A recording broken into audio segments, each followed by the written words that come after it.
Good evening and welcome to Tree Talk episode 150 with myself, Jack Neville, and Matt Callan. I suppose an momentous occasion, 150th episode. We're going to briefly look forward to this weekend's All Ireland hurling final. There'll be a special preview to come later on in the week, so we won't be delving too much into that. We have plenty of club football action. Look back on it, got out underway over the weekend, and the second round is coming upon us already. We have ladies football action, and we also have Camogie to look forward to. So do stay tuned. The impression the game you get out with what you put into it's like a walk of life. If you're good enough, go out and get it, no more about it. But not so much control in the centre of the field from Kilkenny as Richie Bennett sends it high and over the bar. Your mother sends you down to the shop for a pound's worth of goods and she gives you 50 pence. You can't get the pound's worth of goods, can you? Just about kept in. Oh, well done, Shawnee Buckley. To do that to Tomas O'Shea, he deserves to score from here. One of the highlights of the Sunday game. Limerick went out there from the word go today. No more about it. They made all the running, that was it.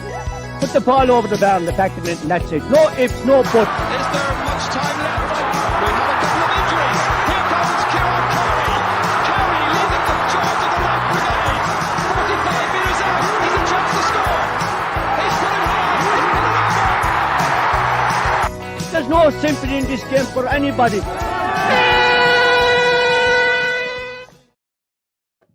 Look, I said we wouldn't talk about it much, Matt, but it is the week of the All Ireland final. So before we delve away from it, like what is the mood like in your mind in the build up to such a momentous day? Yeah, I suppose I'm in a position that I can see it probably from both sides, and I'm just 3 miles from the Cork border here, and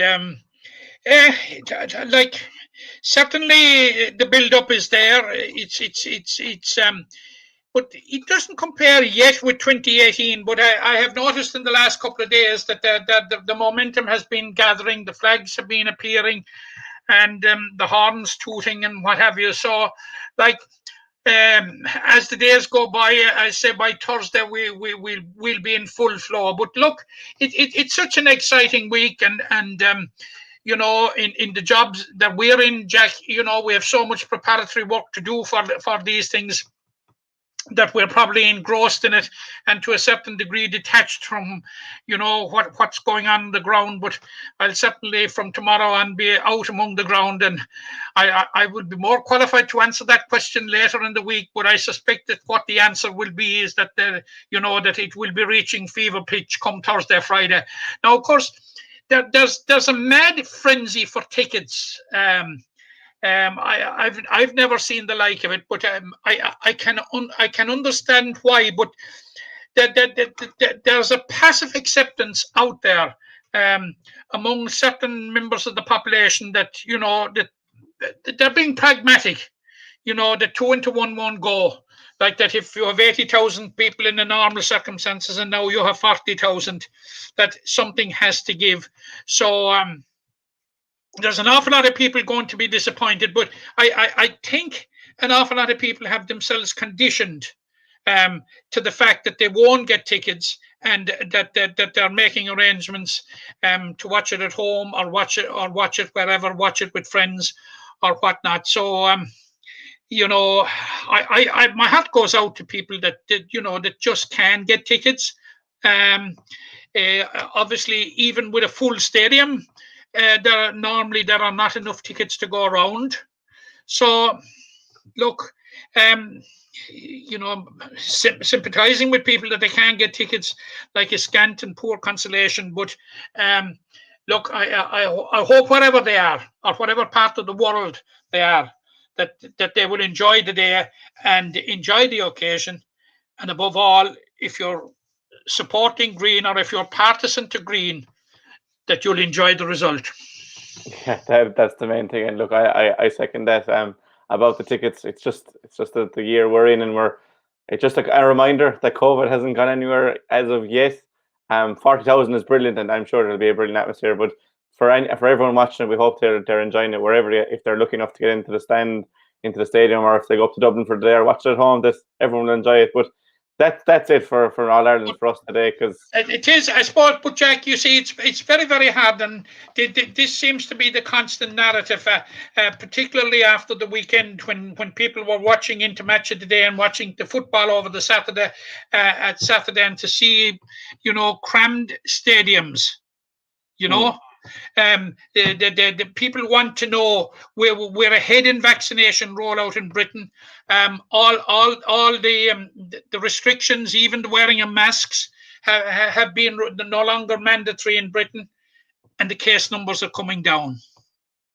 So a lot of people are asking the question, what has gone wrong here? Case numbers going up, and we still have a lot of these restrictions in place. Yeah, I don't know, that's for someone above my pay grade. But this weekend we'll have an All Ireland final. Either way, it'll be 40,000 there, and hopefully it'll be green by the end of it. But again, that's all we'll have for today to do with the Limerick match. The main focus for today will be the return of the club championships, and we had a full weekend. Well, mainly a full weekend of fixtures. As obviously the All Ireland final will put paid to some of them fixtures, and I just want to put up a graph here, Matt, and. There was only one result we differed with heading into the weekend. It's that little green crest there, the third one in on the right. We both predicted Newcastle, both predicted Adair, both predicted Sennons, and the one difference we had across all the fixtures was that Ballysteen crest. And look, it does give me great pleasure to say that Ballysteen defeated St. Kieran's 3-8 to 115, 115 in favour of Ballysteen on Sunday night. What was your thoughts on that when you heard the result, Matt? Was it a bit of shock? Before I answer that question, Jack, I just want to touch on something that you said there at the very outset, and I think this is in many ways is an unfortunate logjam. On this Saturday alone, we have 4 absolute. Jack, you can call them what you like, but the 4 senior football championship games this Saturday are knockout games. They're knockout games for at least one of the teams, in the championship. Coupled with that, you have Limerick involved in 2 All-Ireland Camogie quarterfinals at the same time. That rarely happens. We're in a minor A final against Kilkenny and Fermoy, and an hour later we're in the juniors quarterfinal against Armagh in Kinnegad. And if that wasn't enough, we have the ladies footballers playing Wicklow at a venue and time that we still are awaiting confirmation for, also on Saturday. So, I suppose this is a result. There's 2 factors feeding into it, Jack, to this log jam, and it is COVID is obviously one, and the fact that Limerick's success in going to the concluding stages of these championships, which we welcome, but we certainly would have liked if they were spread out a bit more. And I certainly think that some of the football clubs would like if the games were spread out that little bit more. But because it's a matter that their championship ambitions for 4 clubs could conceivably be over on Saturday evening. And a campaign that lasted 6 days. Yeah. Yeah, it's definitely something that it probably shouldn't have worked out like this. And then other clubs are even buys or even getting walkovers is another problem we're having. Everything was seemed to be planned so perfectly, but for the likes of St. Kieran's, Galway, Ula, and Belllanders, their season's on the line after 6 days. It's probably not an ideal place for them, but just looking at St. Kieran's that lost to Ballysteen, they're up against it now. Gaeltacht Gales, it's a season opener for Gaeltacht Gales. And I think I might have said it to you in a hypothetical way last week, but is it better for Kieran's to have got the game and have got that game under their belt, or for Gaeltacht Gales to come in fresh and have seen their opponents? Yeah, I suppose I would go for the game under the belt any day. And I know we'll be touching in that particular game. But your original question, was I surprised that Ballysteen beat Kieran's? I was, in that I thought that Ballysteen, without the influence of Danny Neville, that it would impact on their chances. But then I subsequently found out that Dara Tracy was going to be out for St. Kieran's. And I wasn't surprised when I heard that one Jack Neville was in goals for Ballysteen. So and that little competition that we're having, Jack, like you were able to influence Ballysteen. I'm not able to influence Ballylanders. Yeah, but I think my influence now, the lads letting and in lads 3 thing goals, didn't take off, Jack. I think letting in 3 goals is probably influencing your result more than anything. But yeah, look, St. Kieran's were without Dara Tracy. They were without Liam Kennedy.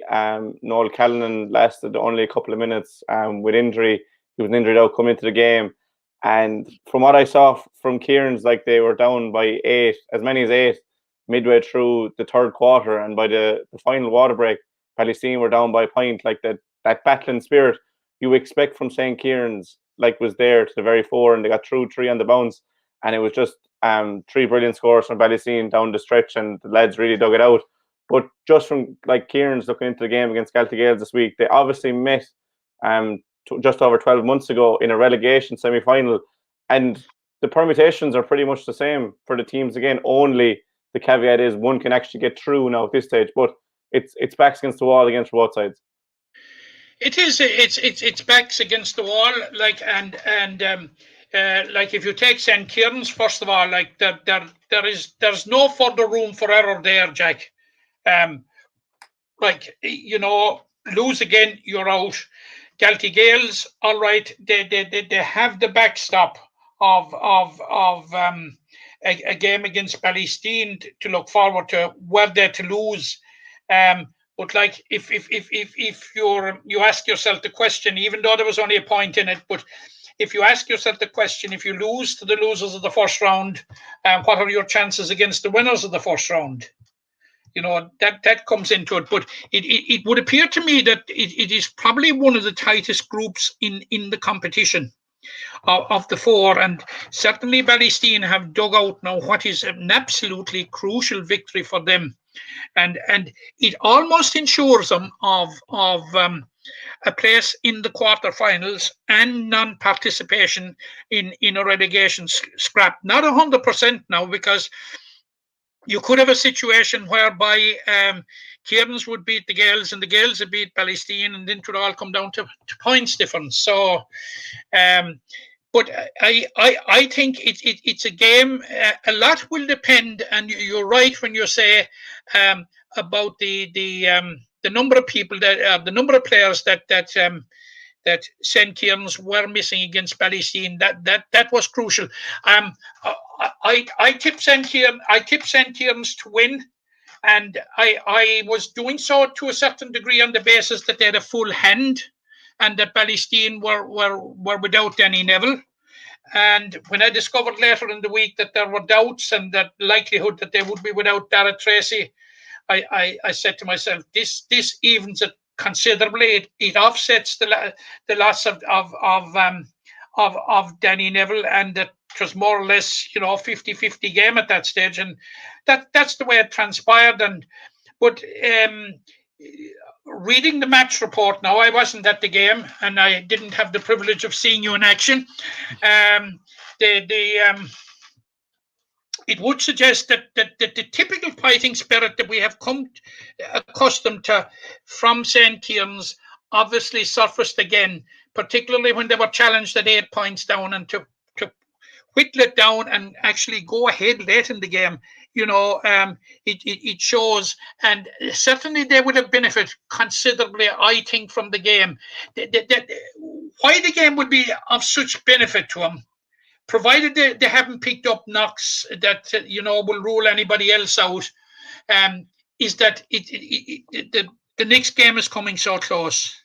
And psychologically, after losing that tight game to their arch rivals, that here is the chance for redemption straight away, within 6 days. So now it's Galtee Gales' second year in the competition.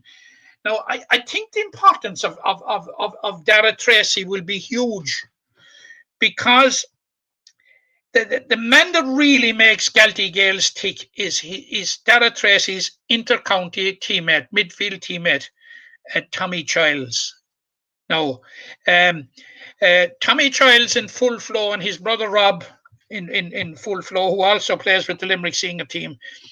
They take an awful lot of stopping now, you know, and as we have seen in the past, and Tommy Childs was, in my opinion, he was never more seen. He was never more, you know, to the fore than he was in the relegation scrap last year. He was absolutely huge for the Gales when they really needed him, you know. And this is the type of situation that they're in again now. Their backs up to the wall. Like they will go into the game. The Gales will go into the game knowing we beat Cairns. We're into a county quarter final. Yeah, that is the permutation, and there's no other permutation. Win, we're through, you know. But I honestly think that there will be a kick in Cairns, and I'm going for Cairns to slightly. Just now, St. Kieran struggled to beat the Gales last year. And the Gales will have learned considerably from that year in the senior championship. And we spoke about it, that we felt, and I certainly felt that the new format last year did not suit a team coming up. And I know we'll be talking about Cahan in a minute, but in that, you know, it was all guns blazing right from the get-go, and that you didn't have, you know, the luxury of 5 games to find your feet in the competition and build yourself into the competition. As we saw, it was when it came to the relegation phase of the competition, it was then we saw the Gales at their best. Like they were unlucky. They were unlucky to beat not to beat St. Kieran's, and then of course they beat Drumculloch in the final, which relegated from Bradford. But I'm going reluctantly. I'm going cautiously and very cautiously for Kieran's on this occasion. I went for him last week, and I think I'm going for him, but it will be very tight, Jack. Yeah, I think a lot of it comes down to that Dara Tracy and Tommy Childs battle. I think if Dara Tracy is absent, I think Galtee Gales are my favourites for that game. But I think with what I saw from on Sunday, I'd say Dara will be there. But look, they also lost Noel Callan, as I mentioned during that game, and Kevin Ganai went down as well, and Stephen Lyons went off. So like they were all hamstrings. If they're able to get them on the field, if they can play with a full hand, I think St. Kieran's have that kicking them. But we don't know. But I put down a St. Kieran's win by 2 points. What would your thinking be on that? I would. I'm going for 1 or 2 points. I'll put you down for 1 point, just for the purpose of keeping us different. But look, I think a lot of it changes with the 15 that comes out into the field on Saturday afternoon. That game obviously is 1:30. I just put up the fixtures there just for a minute. There are our fixtures for this weekend, all of them. Saturday, obviously, with the All-Ireland final on Sunday. Then moving into Group 2, you've Ula and the Piershig. Obviously, it's the Piershig's first outing of the season. Ula lost 113 to 6 points against Adair. I suppose it probably wasn't a surprising result. We've all predicted Adair would win, but I don't think we saw the manner of that result. And I wasn't lucky enough to be there now, obviously, we're playing against Kieran's. But it seemed that Adair pulled away down the stretch, that Ula stayed relatively close to him for large periods. But Adair is probably strengthened up told in the end. That probably sums it, Jack, to a certain degree. What really happened was that Adair got off to a fine start, and then Ula reined in them a small bit, and but Adair had the capacity, from the match report that I read and talking to somebody that was at it, they had the capacity to stay the safe distance clear of them for most of the game. Although they closed it to a couple of points in the second half, but Adair finished very, very, very strongly. The two Burks were on fire. Robbie Burke kicked the first 3 points of the game, all from play. And I think the Burks ended up, the Burke brothers ended up with 1-9 out of Adair's total of 113. So that will give you a sense of the influence that they brought to bear in the game. Yeah. Now, speaking about Ula last week, we were talking about the loss of the like of Richie English and Darrow Donovan and Pat Ryan, and obviously that was felt to a degree. But I was looking at their team sheet that faced that you know took on Adair, and it looks still quite a formidable team sheet that they have. You know, and like their backs are to the wall now in that it is they that have to win. Not that Na Piarsaigh could take any solace in a defeat, having to face Adair in the final round. It's not a very palatable prospect if you have to win against Adair to survive in the championship. You know, it is a tall order. Let's call a spade a spade. But like, when you talk about Na Piarsaigh, we're talking about a stab into the unknown, because we just don't know. You know, we don't know what their lineup will be. What we do know is that you know they will not sacrifice the principle of playing attractive open football. Now, it is in the warfare that is sometimes county championship football. You know, that doesn't succeed always, but they're very, very attractive. Whatever 15 they'll put out, they'll be very, very attractive to watch. But whether it will be enough against what is a physically very strong and imposing Ula team, I think it won't. I'm going for Ula on that one. Yeah, I would agree with you there. But look, we don't know what we're going to get with the Piarsaigh, and it's probably more to the strength of their hurling team than anything that their football team has probably suffered. But I think at the same as you, looking at that Ula lineup and the 15 players they were able to select from, and even some of the players off the bench, and that's without, as we mentioned before, Rich English, Darragh Donovan, Pat Ryan. And I think the Ula are a team that the game will stand them, that they probably went in against Adair probably as outsiders, and it gave them a chance to see where they are at and where Adair are at. And I think that'll definitely stand them. So I would be plucking for Ula for 4 points there. But look, we've been wrong before.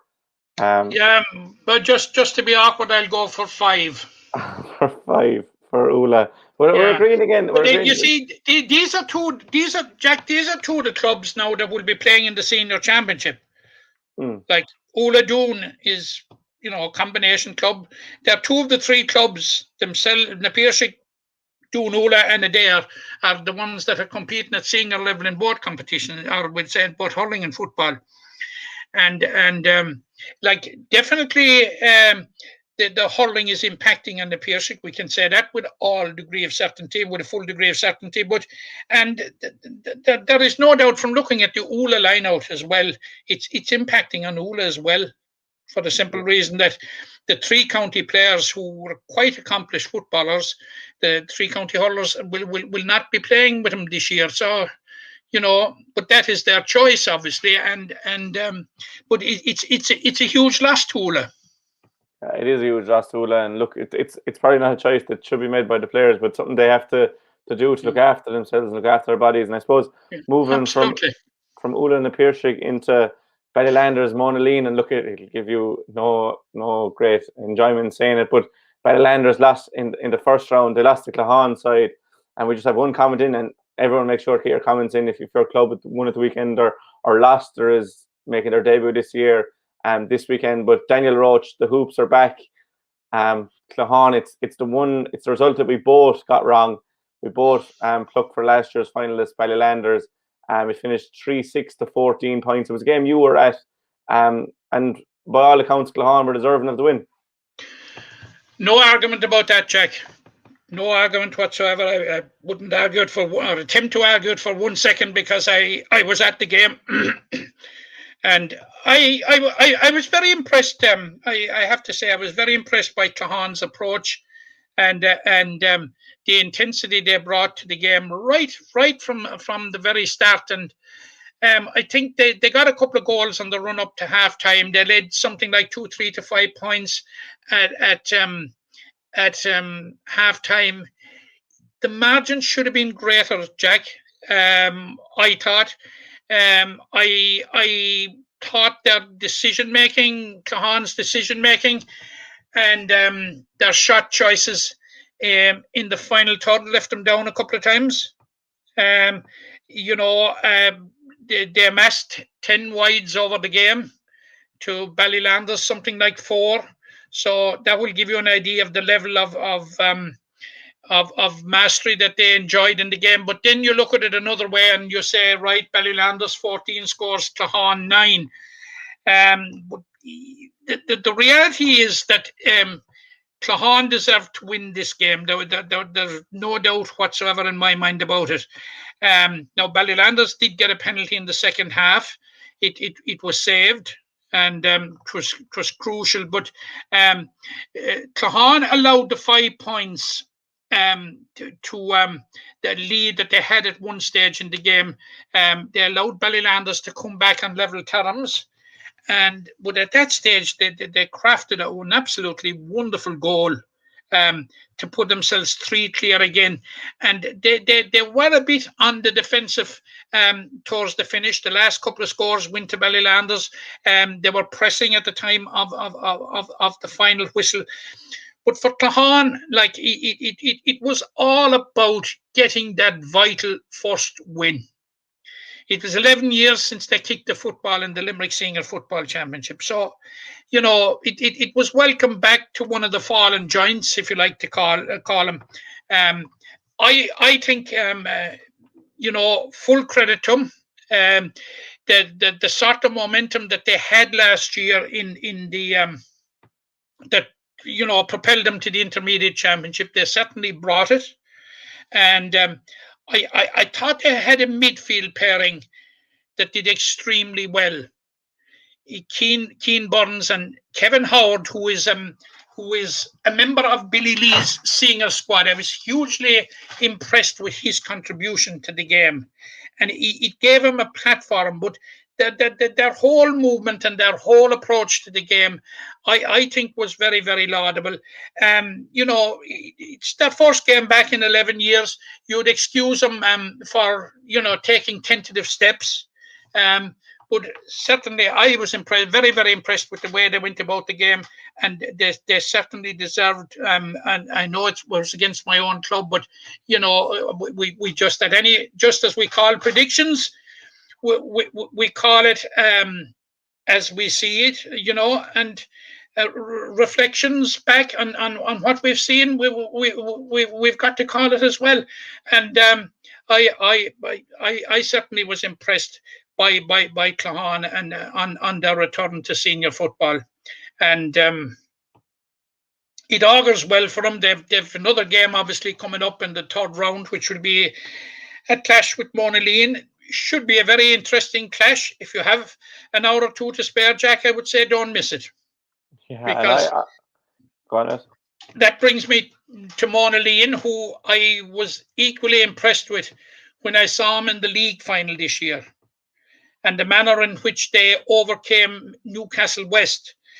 And they did so without the influence and presence of Donald O'Sullivan, or for half the game, they were without Brian O'Donovan, who came on at halftime and who made a huge difference, a huge impact in the second half. And he got a couple of points.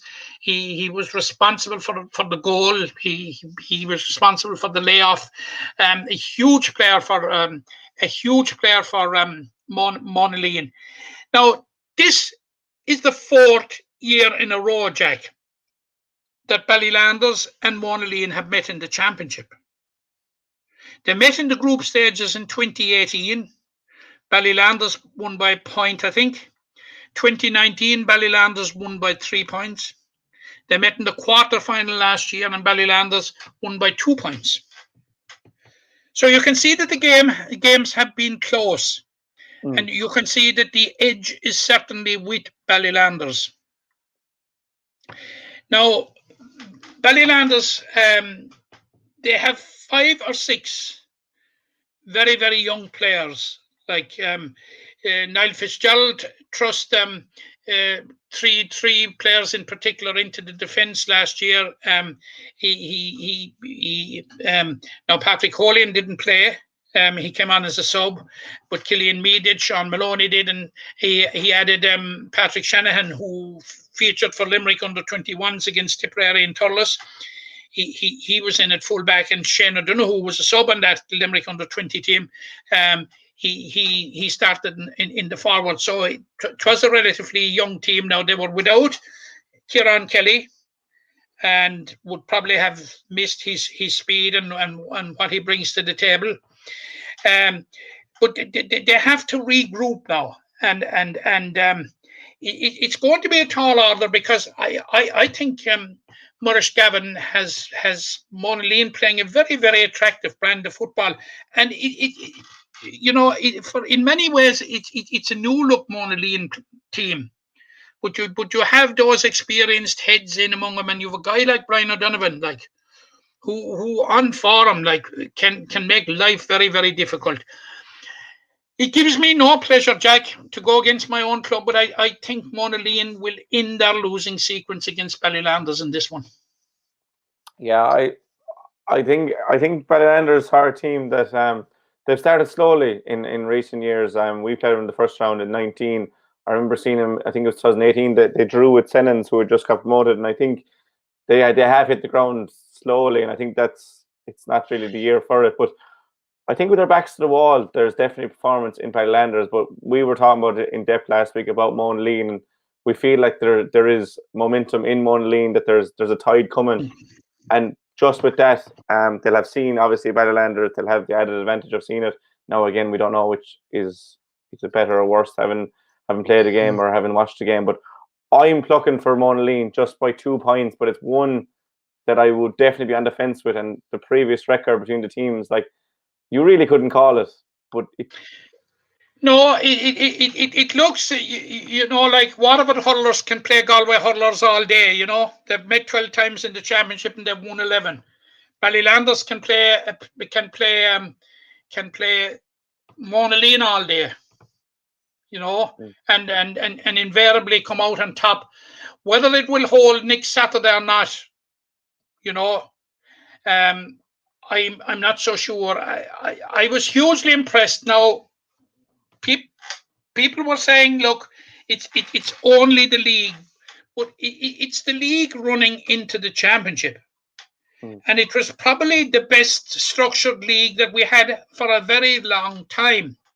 And it filled a void in that instead of having 5 games in the group stages of the championship, where clubs had only 2, an awful lot of clubs took it very, very seriously. So I would have seen the league this time as more an extension of the championship.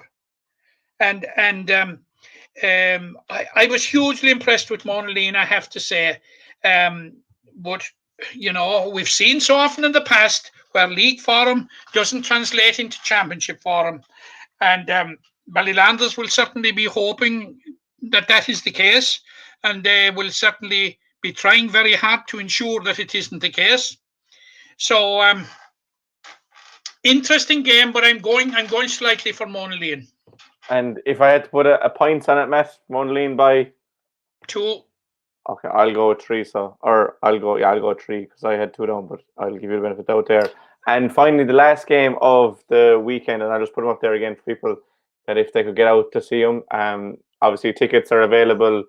Probably from clubs. I know for Ballysteen that PRO just sends up a message for tickets. There's 200 to go. But the last game of the weekend, Father Casey's versus Galbally in Fina at 1:30 on Saturday. And I suppose for Galbally, after reaching the semi-final last year, they're really up against it now to avoid getting into relegation playoff. They obviously lost to Newcastle by 2 points in a really low-scoring game, 9 points to 7. You were at that game. What did you make of it? I was, just to take up something that you're just after saying there now about tickets. There seemed to be decent crowds at the games. Yeah, there definitely was a decent crowd in the Bog Garden last Sunday, and I couldn't see, but it seemed like there was more than 200 now. Yeah. I'd welcome as many as they can. Like, I thought there was a very decent crowd in Kilmallock on Saturday night, and equally I thought there was a good crowd in Bruff on Sunday. So like that, people are hungry still for games. Now I saw the game on Saturday night, Jack. It was a very, very poor game. There's no point in trying to sugarcoat it. It was a poor game. Now, we spoke last week, and I think we spoke in the context of the group that, you know, the Ballyland or Galway can play Newcastle West, that they're capable of making life difficult for Newcastle West. And that's what they did. But they also made life difficult for themselves, because for 40 minutes, it was nearly a no-show. They were very, very poor for the first 40 minutes. Seemed to concede possession from the kickouts and from various aspects of the game are far too easy to Newcastle West.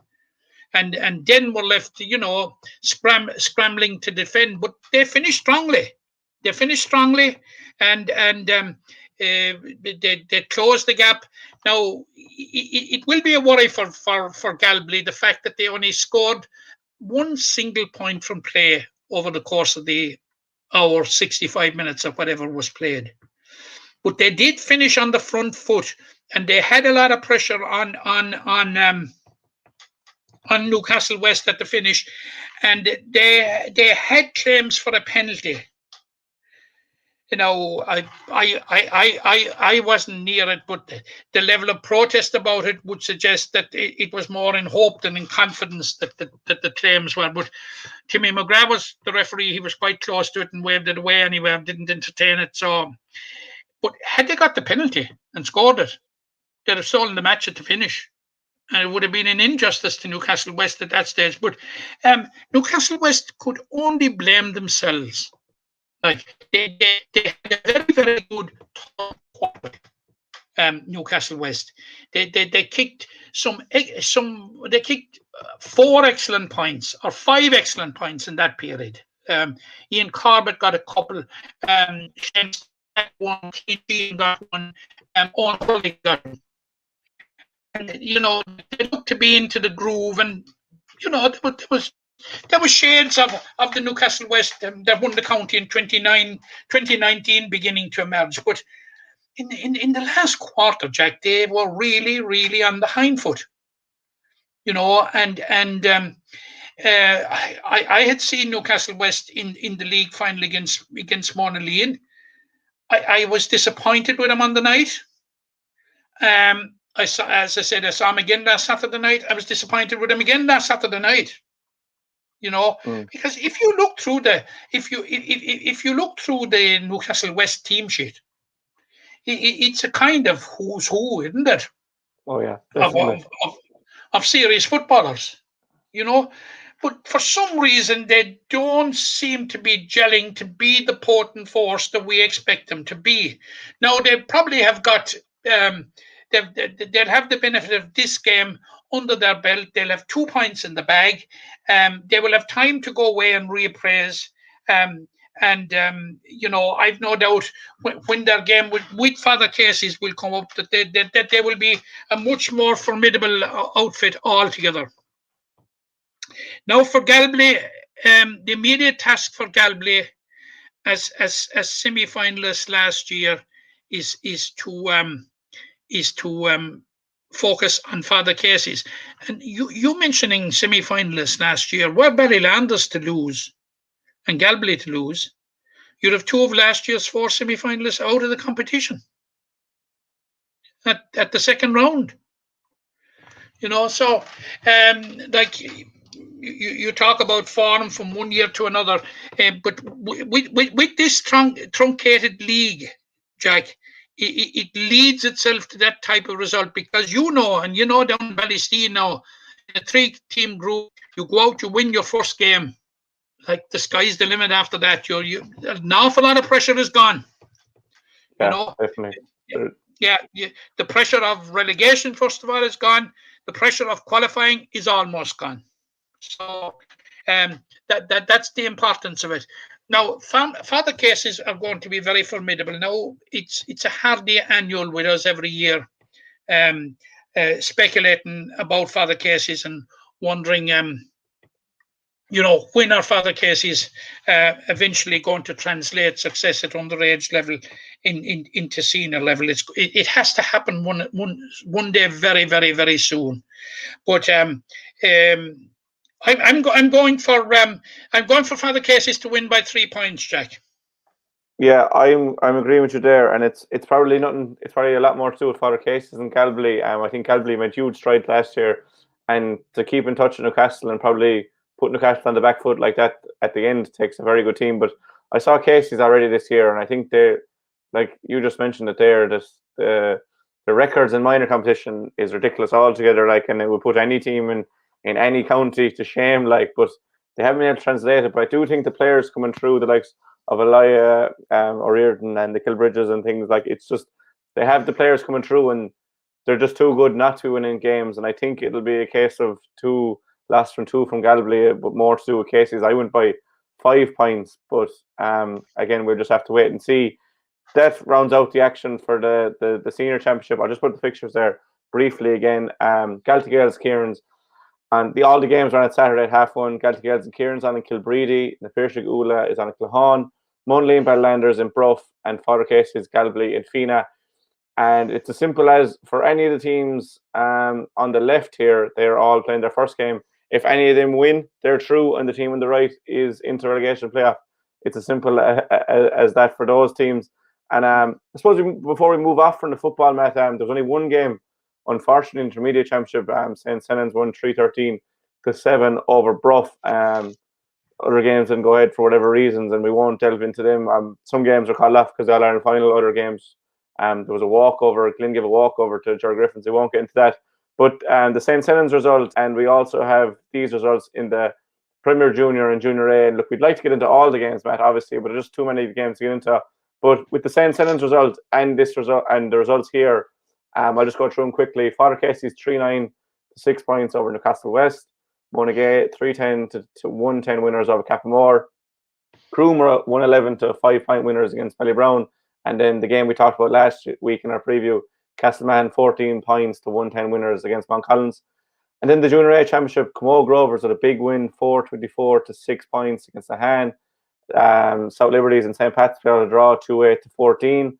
Ballybricken put 6-6 on Brewery, beating them 6-6 to 8 points. And Mungret St. Paul's beat Drumgoller Broadford 3-19 to 1-6. So, like, the standout results there, Matt, we obviously won't go through all the games, but the ones that really caught your eye. Yeah, obviously, Monagate, who were runners-up last year, they've got off to a good start, because you would certainly have been expecting more from Cappamore. It's not that terrible long ago since Cappamore were very, very, very competitive at intermediate level. I as I said to you last week when you asked me, Jack, I had a hunch about Croom, and they got off to a winning start against Ballybrown.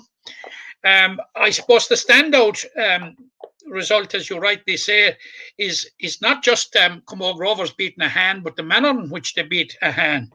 4-24 to 6 points. Camogie Rovers have a couple of new players in, and one particular notable player that they have in who in my opinion is an absolutely fine footballer, has represented Limerick for a number of years, is Andrew O'Neill of Bruff. Has transferred back to his native Camogie. So, and I've seen him in action in the 2020 South Championship, which was played there about 6 weeks ago. And he's going to be a huge figure going forward for Camogie Rovers, and they have a couple of other lads in. So, not entirely surprised. Anthony Nealon is back with him again. Not entirely surprised that they won. The manner in which they won, definitely surprised. Ballybricken, as you know, they were my tip to win the Junior A Championship this year. They put 6 past Brewery. Again, surprised that they, 6 goals. Brewery, certainly their leanings, there's no doubt as to where they belong, and that's with hurling. And but for me, they are the few standout results from the first round. Yeah, and obviously there's a full set of fixtures this weekend. You've Kappa versus Mount Collins, Atay versus Ballybrown, Kilteely, Drumkeen versus Cappamore. Those games are on Thursday evening.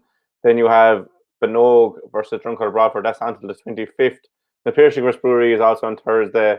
Feeney Kilmeady versus St. Pat's on Saturday, and Adair Han is also on Thursday. And I suppose once those fixtures are played, Matt, we can really give more credence to those games. We'll have seen every team at that stage. There's just, as we said, there's too many teams to go through. But all those fixtures can be found on the website. There's an article, just fixtures confirmed for the Limerick Football Championships this weekend.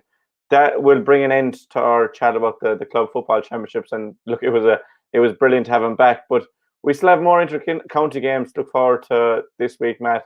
It's not just the hurlers in action. On Saturday, we have 3 games. And I suppose we look at Camogie first.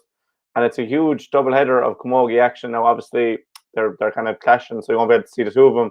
But you have the minors at 2 o'clock against Kilkenny in Fermoy, and the juniors at 3 o'clock in Kinnegad. The juniors play Armagh in All-Ireland quarter-final, and the minors play Kilkenny. So I suppose just looking forward to the juniors first, Matt. It's probably been a while since we saw them. We've seen the seniors retain their place in the senior championship. The juniors kind of went about their business quietly. But now it's their time to kind of take centre stage. It is. It's that time, Jack. And I'd be very hopeful on Saturday in Kinnegad. But as I've mentioned before, and I have sought the reasons why and failed to get them.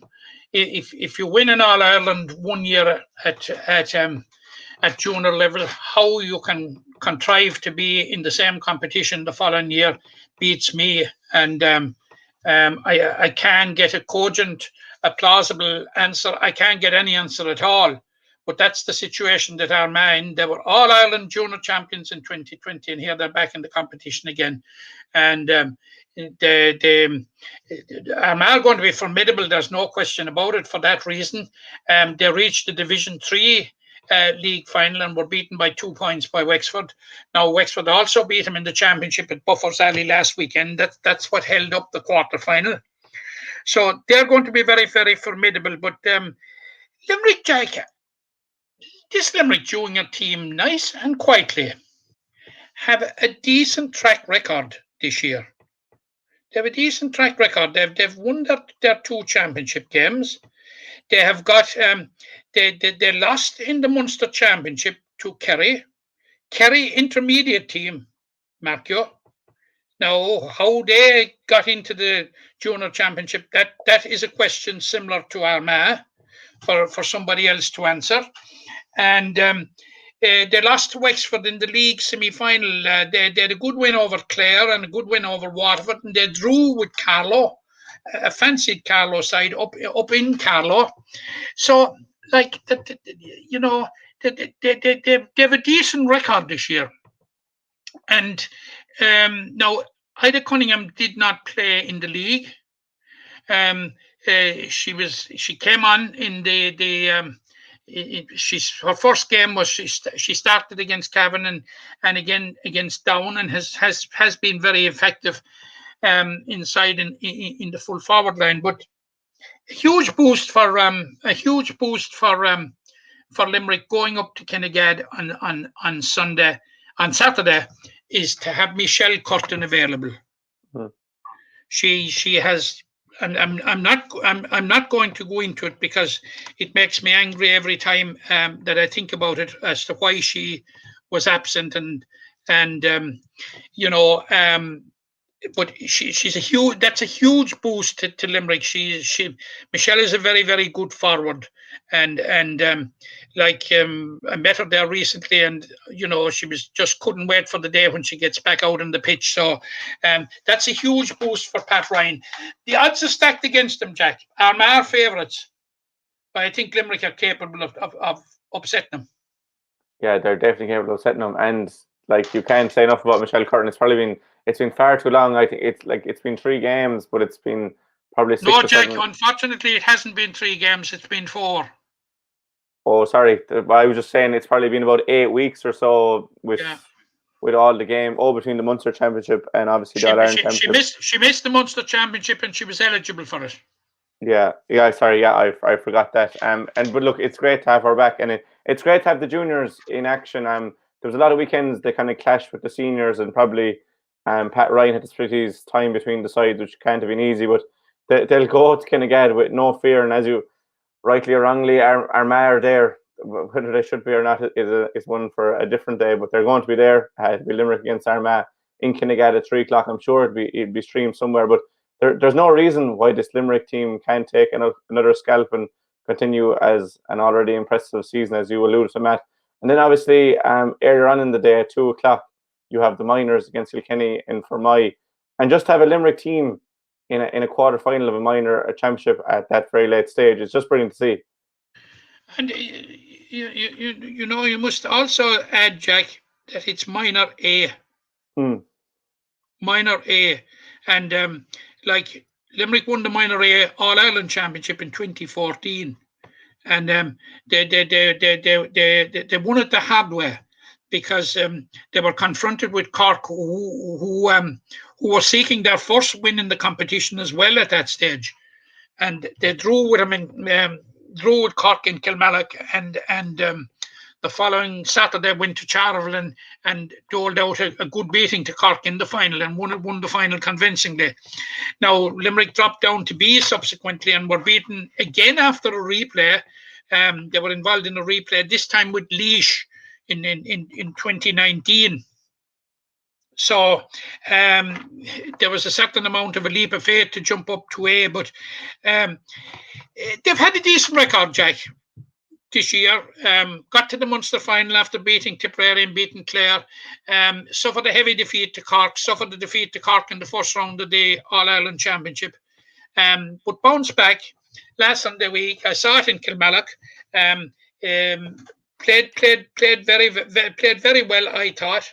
It looked to have, they seem to have a decent squad. They seem to have a very, very good sprinkling of very, very good players. There's Anya Tierney from the Piercing impressed me hugely, as did Lisanna Boylan, who is the sister of Connor and Jerome Boylan of the senior squad. She got an absolutely magnificent goal in that game against Clare at a crucial stage. It was an individual goal. She had to force the turnover, win possession, and go on a searing run and buried it in the net. It was a kind of a Rye of the Rovers type of stuff. But they have some very decent players, and they were missing Cleena Ryan on that particular day. She was injured. She's the sister of Cullen Ryan that played with Limerick and plays with Palace Green, and a very, very good player. But I'm just singling out and calling out those three, and they, of course, they have a connection with greatness in that the great granddaughter of Mick Mackey, Ella Madigan, is playing at midfield. So. But you see, there seems to be an acceptance that Galway, Kilkenny, and Cork at all levels of camogie are on a different level to the rest. So that will give you a sense of the challenge they're up against. Now, in their championship, Kilkenny drew with Waterford, and they beat Wexford in their group. So I give Limerick a good chance. I give them a chance. I suppose there's no doubt Kilkenny are favourites. No doubt at all about that. I give Limerick a chance to cause an upset. Chris Martell and his backroom team, they've done a very good job with him. From what I saw in the game against Clare, they were extremely well prepared and really primed and up for it, and that's all he can do. Yeah, we wish the very best luck to the minor side, and obviously the junior side, both in action on Saturday. And also on Saturday, you have the Limerick ladies footballers who are in All Ireland Junior Championship semi-final action. They played tabletoppers Wicklow in that semi-final. There's no date or there's no time or venue on that game. The other the relegation semi-final that day is on at 2 o'clock. So you'd imagine it'd probably be 2 o'clock. The venue is yet to be decided. But for Limerick, it's probably a case of putting the group stage of the All Ireland Championship behind them. They're into a semi-final. They're definitely up against it. They're against Wicklow, who won all of their games. Limerick only won 1 out of the 4. But in a once-off game, Matt, anything can happen. It can.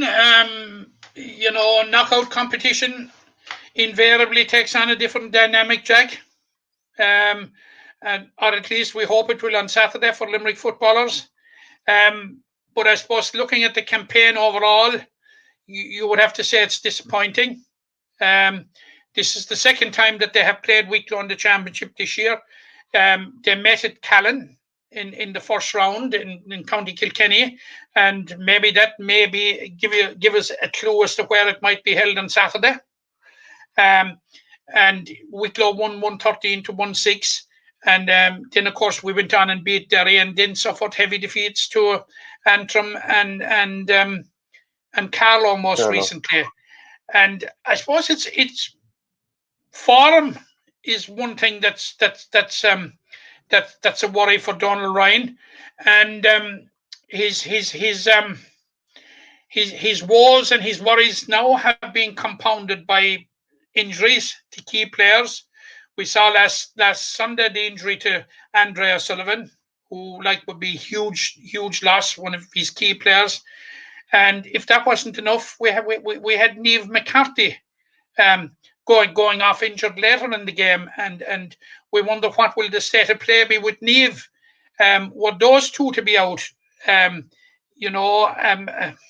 hill becomes an Everest when you're taking on the best team that and firm favourites to win out the competition right from the outset.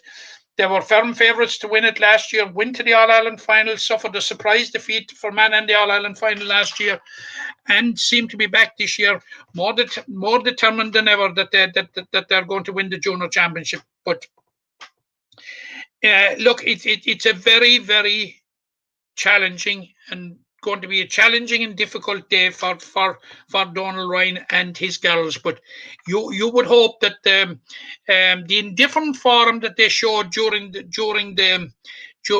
league campaign that will get parked up and left in Limerick, and that we'll see something of what we know that these girls are capable of, and see where it takes them. I'm not, if I'm brutally honest, Jack, and I hope with all my being to be proved wrong, I'm not expecting a victory in this one. I think Wicklow are almost unbackable favourites. It's knockout sport. It's a knockout. It's a one-off. 60 minutes inside the white lines. Anything can happen. Yeah, anything can happen. And look, they're going to go in as real underdogs, but anything can happen, as you said, in knockout sport. And it could be a brilliant way to start the weekend for Limerick. We have 3 games on Saturday for Limerick. Look forward to. Hopefully it can be the perfect tonic for the seniors on Sunday. I suppose just on Andrea Sullivan, we wish her the very best of luck. It was a nasty injury she suffered, and the play was delayed for an hour. Hopefully we'll see Niamh McCarthy in action for the ladies footballers this weekend. The very best of luck to all sides in action. But a final word before we hear from you again later in the week on the preview, Matt. Will we be celebrating for Limerick on Sunday, or will Cork end their famine? I think we will. I think we'll just share it. This is going to be very, very tight. I'm hearing people saying, "Oh, but Limerick are going to blow them out of it," and all this sort of thing. Like that doesn't happen. Cork in All Ireland finals, they're appearing in a landmark 50th final. Cork are. To date, they've won 30 of them, which is a good record. Yeah. It's only bettered by Kilkenny. So, like that, there's a huge font and a huge reservoir of tradition there, which it will take you. It won't take you all the way, but it will take you some of the steps of the way. Yeah. And certainly Cork are on a run at the moment with minors and under 20s and seniors, but I think Limerick will have enough to get over the line on this one. I think we'll be celebrating, if we're allowed celebrating Sunday evening, but sure we're not. We can't have a homecoming, nor we can't have anything. So, but look, if we win the Liam McCarthy, all those things are incidental, Jack. Exactly, and I think it'll be a close game, but I think it'll be the men from Limerick that come home at Liam McCarthy for the third time in 4 years, and please God they will. But we'll leave it there. So Matt, just at the hour mark, many thanks to you again. Loads of games to look forward to for club, county. We both mentioned that it was great to have the crowds at the games. If you can at all, get out and support your club or your county, and we will be in touch soon to do the preview for the All Ireland. That'll be on the page on Thursday or Friday. So many thanks again, Matt. You're welcome, Jack. The impression again we get out with what you put into. It's like a walk of life. If you're good enough, go out and get it, no more about it. Not so much control in the centre of the field from Kilkenny as Richie Bennett sends it high and over the bar. Your mother sends you down to the shop for a pound's worth of goods and she gives you 50 pence. You can't get the pound's worth of goods, can you? Just about kept in. Oh, well done, Johnny Buckley. To do that to Tomas O'Shea, he deserves to score from here. One of the highlights of the Sunday game. Limerick went out there from the word court today. No more about it. They made all the running, that was it. Put the ball over the bar and the back of it, and that's it. No ifs, no buts. Is there much time left? We have a couple of injuries. Here comes Kieran Carey. Carey leading the charge of the right brigade. 45 metres out. He's a chance to score. He's put it hard. He's put it over. There's no sympathy in this game for anybody.